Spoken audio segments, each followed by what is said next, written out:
beloved Boss Mike Cervera.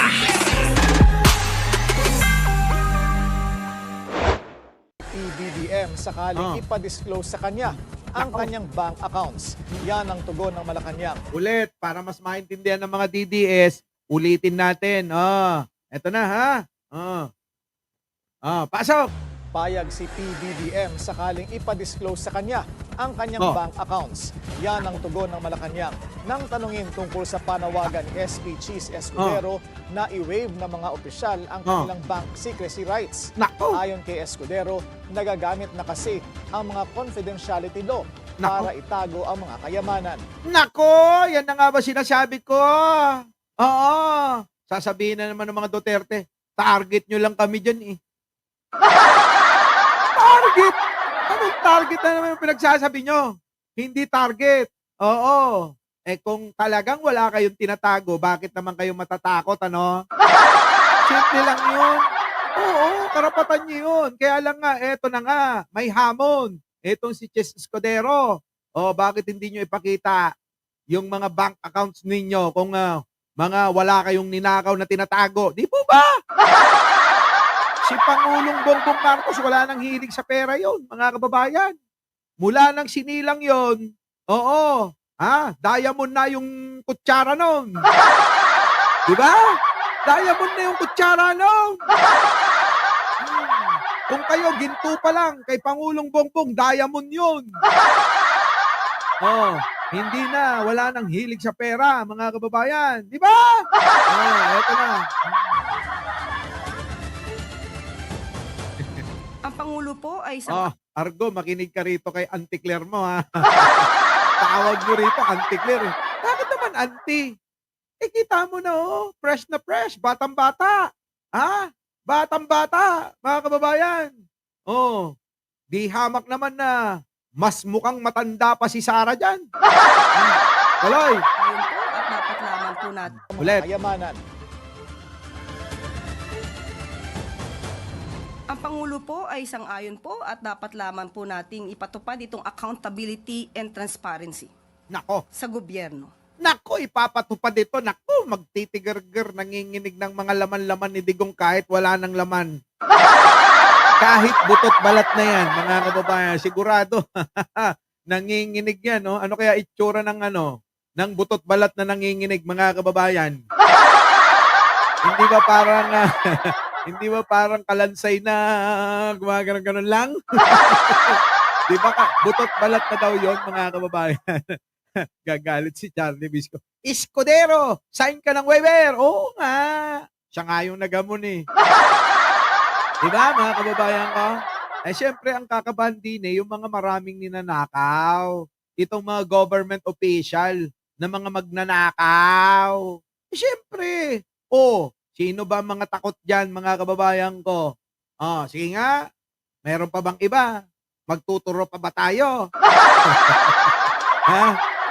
Ituro mo nga, Charlie Whiskey, sino takot dito? Ang tagal-tagal na neto na hinihingi ni Senator Trillanes sa mga Duterte. Bakit hanggang ngayon?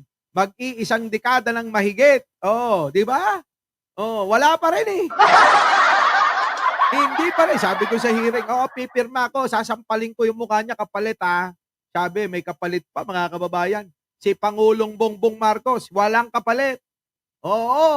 Bukas siya sa kung anong gusto ninyo. Yan.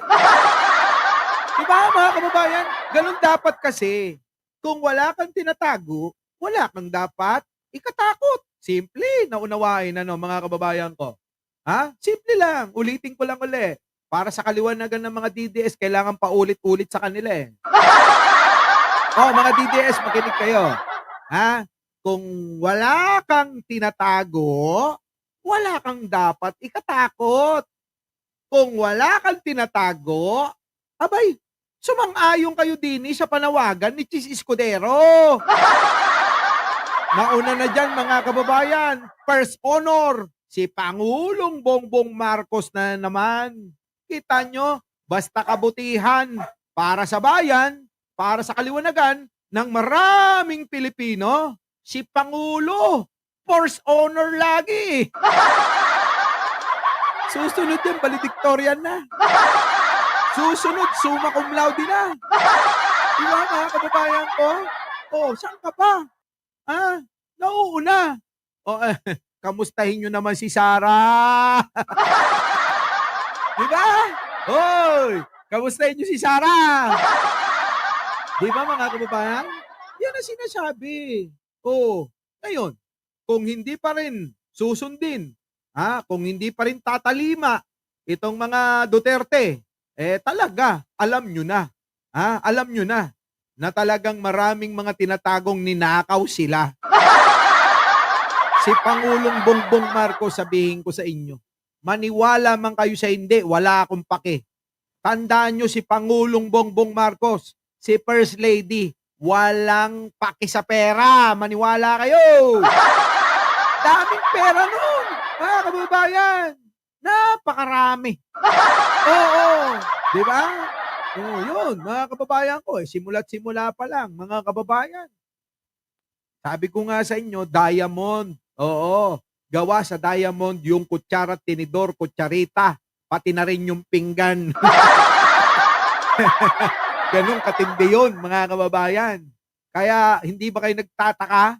Sabi nga ni Sangkay, saan kaya nanggagaling itong mga ginagastos ni Pangulong Bongbong Marcos sa napakaraming proyekto na to?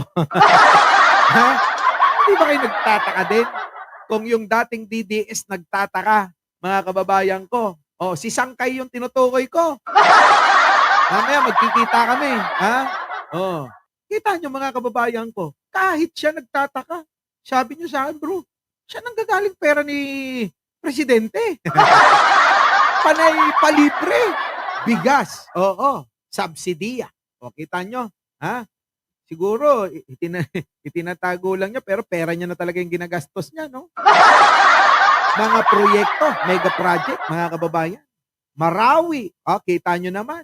Binigyan ng ayuda yung buong bayan. Mga estudyante, mga eskwelahan, mga magsasaka, mga mangingisda, mga estudyante na ninakawan ni Sarah. Kita nyo, mga kababayan ko, kung si Sarah ninanakawan ng mga estudyante, si Pangulong Bongbong Marcos, siya ang nagbibigay ng suporta. Kita nyo, nagbibigay ng tulong, nagbibigay ng ayuda, nagbibigay ng lahat ng pangangailangan nila. Pero si Buday ninyo, paki-explain. Anong ginawa nun sa mga estudyante? Naging DepEd pa man din. Pero mga kababayan, wala kayong maganda na mamabalitaan sa panunungkulan niya sa DepEd. Ano po, mga kababayan ko? Marami kalokohan. Tulad ng ghost student. Tulad ng paggasta daw. Saan? Sa kulang-kulang 6 na bilyon na ginawang farm ng Korean bag. Kita nyo? Yung mga tinapay, pagkain na nabulok, mga kababayan. Ang tinirhan ng Korean bag, yung mga tinapay na yan. Ano pa, mga kababayan ko? Confidential fund sa DepEd. Saan napunta? Di po ba, mga kababayan? Maraming nagawa si Sarah, puro kalokohan lang. Yo! Pero sinasabi ko, si Pangulong Bongbong Marcos, ulitin ko lang para sa kaliwanagan uli ng mga DDS. Kasi kailangan paulit-ulit sa inyo eh. Si Buday, ninanakawan yung mga estudyante. Maliwanag, ninanakawan. Magnanakaw, ninanakawan. Ang mga estudyante ni Buday. Okay? Maliwanag. Si Pangulong Bongbong Marcos nagbibigay ng tulong, nag-aalaga ng mga estudyante, nagbibigay ng mga pangangailangan nila. Kita nyo? Naintindihan nyo na? Malamang yung mga nandito na mga nagko-comment na iintindihan nila. Mawalang galang na po sa inyong lahat, mga kababayan. Mawalang galang. Kasi ang tinutukoy ko dito, yung mga mahihina ang pangunawa. Yung kailangan ba paulit-ulit yung sinasabi natin? Kaya wag na kayong magtaka kung lagi tayong nagre-replay. Kasi kailangan talaga paulit-ulit nating sabihin sa kanila na mga mangmang bobo talaga. Kamukha ni Sarah. Grabe, no, mga kababayan ko. O, sige. Ano ba yan, no? Nawala na pa ako sa topic. Ito na yung hamunan, mga kababayan, ng waiver para dito sa bank secrecy law. Oo, na dapat, mga kababayan, i-disclose nila kung talaga sila ay hindi mga magnanakaw. Payag si PBBM sakaling ipa-disclose sa kanya ang kanyang bank accounts. Yan ang tugon ng Malacanang nang tanungin tungkol sa panawagan ni SP Cheese Escudero na i-waive ng mga opisyal ang kanilang bank secrecy rights. Nako. Ayon kay Escudero, nagagamit na kasi ang mga confidentiality law para Nako. itago ang mga kayamanan. Ang Pangulo po ay sang-ayon po at dapat lamang po nating ipatupad itong accountability and transparency sa gobyerno. So, hindi po tayo magkakaroon ng negatibong sagot mula sa Pangulo. Kita nyo? Taliwas ito sa kanyang unang opinyon tungkol sa pagsasapubliko ng Statements of Assets, Liabilities, and Net Worth o SALN. Dahil maaari umano itong magamit para atakihin ang mga public official. Yun nga yun noon. Pero ngayon, mga kababayan, alam mo, sa totoo lang po, maganda ito eh. Itong nangyayari na sa pagsang-ayon ni Pangulo at pagkasa, na ready na siya. No? Sasabihin na naman ng mga DDS, baka tinago na. Alam mo naman yung mga DDS, wala kayong pagkakalagyan dyan. Di dapat sabihan nyo rin si Digong, Digong, itago mo rin. Tapos pumasa ka na. Hindi yung nagmamalaki kayo. Sige, mas magaling. Mas magaling si Duterte. Mas magaling si Digong kay Pangulong Bongbong. Ganyan yung mga nila, mga kababayan eh. Di po ba? Simple, mga kababayan. Di ba? Ngayon, payag na si Pangulo. Yun lang yung sasabihin ng mga yan, mga kababayan. Ano sasabihin? Ay, tinago na. Tinago sa Switzerland. Di ba? Panay naman ang punta nyo dyan sa Europa, yung mga Duterte, di dapat tago nyo rin. Tapos, asahan nyo yung hamon na ito. Ganon. No, di ba? Simple lang eh. Our beloved Boss Mike Cervera.